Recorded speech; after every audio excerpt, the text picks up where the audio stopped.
I'm annoyed that I forgot my mic. And also, I know by the time this episode comes out, I will be 20. And I'm annoyed because when you do things like the Speaker Factor, you go to networking events and you say, I'm Harvey, I'm 19, I do a podcast. Sounds interesting, sounds exciting. But now I'm going to be turning up to networking events and saying, I'm 20, I do a podcast. It sounds dead.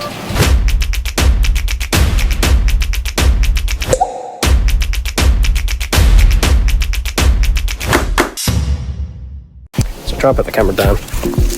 So I'm going to be speaking about 1, networking, 2, fitness, 3, podcasting in general, where it's going, what's the future like, what I've learned in networking events, and also the Speaker Factor, what I've learned, any advice for other people wanting to do it. So I'm going to be showing you some videos and clips of that.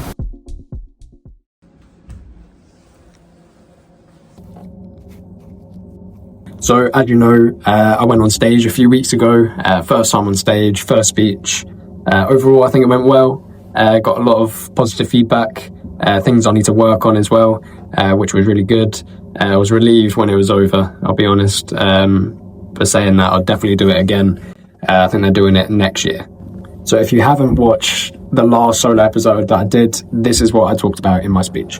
So the idea behind the speech, I'm going to be talking about my 3 pillars. So number 1, it's saying yes to things, whether or not it pushes you out your comfort zone or not. So for example, this event, this speech, I'm terrible at public speaking. So I thought, say yes to it. And we'll just see how it goes. The second pillar is discipline over motivation and the importance of it. Throughout this episode, I'm going to talk to you a bit about that and also my plan about how I'm going to deliver it in my speech as well. And lastly, the third one is just start. Now, you're right at the start of your journey, aren't you, Harvey? So Harvey is a business management student with a background in hospitality, who has just begun an apprenticeship with Jersey's regulator. An aspiring entrepreneur, he has a hunger to learn from the best and has even launched his own podcast where he interviews local entrepreneurs here on the island.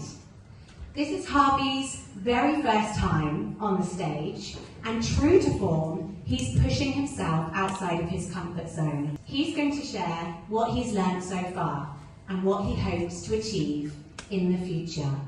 Please join me in welcoming Harvey Jones. Growth zone theory. So I thought this would link well with my first lesson. So as you can see, you've got comfort zone, so 4 stages: fear zone, learning zone, and then growth zone. So next slide, ChatGPT has kind of helped me out with this. So this is my comfort zone. So I was a bit fuming when I did this because I think he's better looking than me, which I was quite annoyed about. This is my comfort zone, ordering a Chinese and playing FIFA, PlayStation. So overall, definitely do it again. I loved it. The more I started talking, the more comfortable I was. I think a lot of people said that on stage when they did the Speak Factor, so that's my advice. If anyone wants to do it next year, I recommend doing it for your confidence, for networking, for public speaking. It's a safe place, safe space, what everyone was saying at the event. So if you're someone that doesn't really public speak that much, confidence is low like mine, just do it because your confidence just skyrockets at the end. And like I said, networking is good.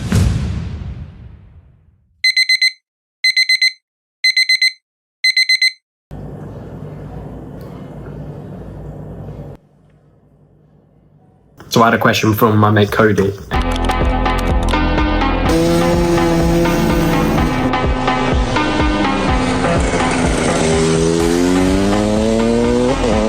And he said, how difficult is it to start networking?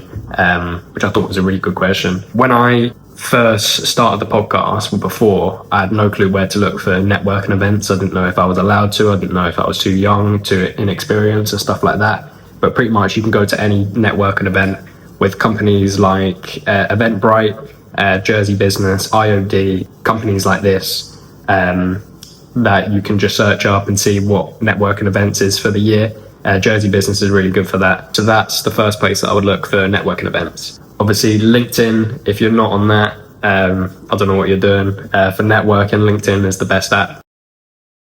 So I've been going to a few networking events recently, much more than what I used to before the podcast. And one statistic that I found really interesting was from one speaker, Andy Jarvis, who I had recently on the podcast.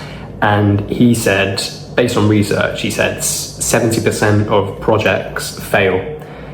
So that means 70% of projects don't even get finished. And this could be down to, like Andy said, no clear goals, vision, or poor planning, timelines, stuff like that. And it got me thinking, what if we actually treat ourselves as a project?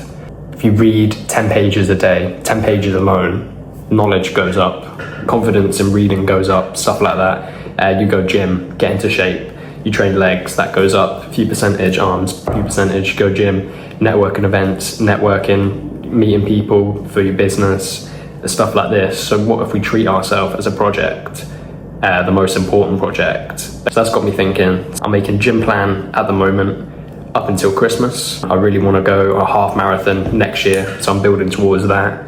Networking events, improving my network, meeting new people that can be help to the podcast, that can be help to their business as well. So stuff like that, and that's got me thinking of treating ourselves as a project. I wanted to share a story that I learned about the company Red Bull. This came up at a networking event hosted by Douglas Kruger, who was my fourth guest on the podcast. He spoke about Red Bull and how they stay away from improving the taste of their drink. Some time ago, Red Bull decided to improve the taste of the drink, only to result in the popularity of the drink to go down. This was because people didn't think the drink was working due to not giving a buzz, waking you up, that kind of thing. Compared to their competition like Monster, they have managed to maintain their flavour of the drink and also maintain the demand for it. You're probably thinking, why am I saying this? But I thought this was a good example of how staying consistent with your product or brand builds trust. Also shows that not every improvement is an improvement on your business. This is the setup right now. Got the books there. I made this for the event. Save up to 50% on the taffy carpets and floor sale. Shop in store. And I just wanted to talk to you a little bit about podcasting. 584.1 million listeners worldwide when it comes to podcasting just this year, and that's a 6% increase compared to last year, 2024 as well. So there's no secret that podcasting is in demand, it's popular, whether that's starting one or listening and watching one. Something that is in demand as well that's popular is video recordings, so just video podcasts and not just listening. I think Stephen Bartlett talks about this as well, and he said that podcasting in the future will just all carry over to either Spotify or YouTube, just because loads of people now are preferring watching it rather than listen. So that's why I've got my podcast on YouTube and Spotify.